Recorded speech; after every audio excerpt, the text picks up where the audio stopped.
मित्रांनो, 3 मार्च मंगळवारच्या दिवशी चंद्रग्रहण आहे, जे की खग्रास चंद्रग्रहण आहे आणि हे चंद्रग्रहण भारतात दिसणार आहे. त्यामुळे त्याचे धार्मिक नियम, सूतक आणि वेद पाळले जातील. या ग्रहणाबद्दल सविस्तर माहिती जाणून घ्या. ग्रहणाची तारीख आहे मंगळवार 3 मार्च 2026.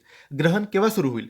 तर ग्रहण 3 मार्चला दुपारी 3 वाजून 20 मिनिटांनी सुरू होणार आहे आणि ग्रहण संध्याकाळी 6 वाजून 47 मिनिटांनी संपणार आहे.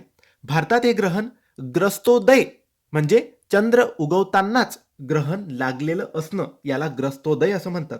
या स्वरूपात ते दिसणार आहे. त्यामुळे ते फक्त सायंकाळी 6 वाजून 16 मिनिटांनी चंद्रोदयानंतर ते 6 वाजून 47 मिनिटांदरम्यान स्पष्टपणे आपल्याला दिसणार आहे.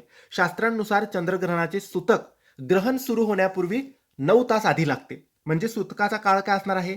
3 मार्च 2026 रोजी सकाळी 6 वाजून 20 मिनिटांनीच सूतक काळ सुरू होणार आहे आणि सूतक काळ केव्हा संपेल? चंद्रग्रहण संपल्यानंतर म्हणजे सायंकाळी 6 वाजून 47 मिनिटांनी सूतक काळ सुद्धा संपणार आहे.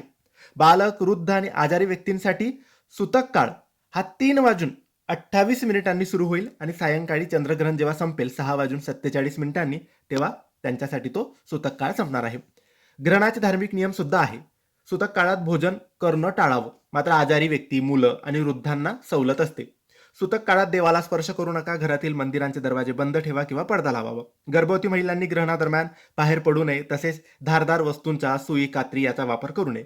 ग्रहण काळात ईश्वराचे नामस्मरण किंवा मंत्रजप करावं असं शुभ मानलं जातं. ग्रहण संपल्यावर स्नान करून यथाशक्ती आपण दान करावं. खाण्यापिण्याच्या पदार्थांमध्ये तुळशीचे पानं टाकून ठेवावीत, जेणेकरून त्यावर ग्रहणाचा नकारात्मक परिणाम होणार नाही.